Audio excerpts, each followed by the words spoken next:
জীবনে ক্ষমা চাওয়া তাও কিছুটা সহজ, ক্ষমা করতে পারা অত্যন্ত কঠিন।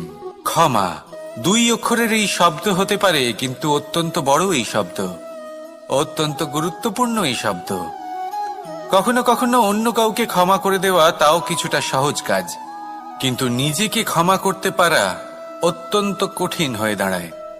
অতীতে যদি আমাদের এমন কোনো ভুল হয় যে কারণে আমরা নিজেকে ক্ষমা করতে পারি না, অনেক সময় এমন কিছু ভুল করে বসি যে বিষয় শুধু আমরাই জানি, কিন্তু আমরা নিজেকে ক্ষমাই করতে পারি না। আর আমাদের বিকাশ সেখানে স্তব্ধ হয়ে যায়।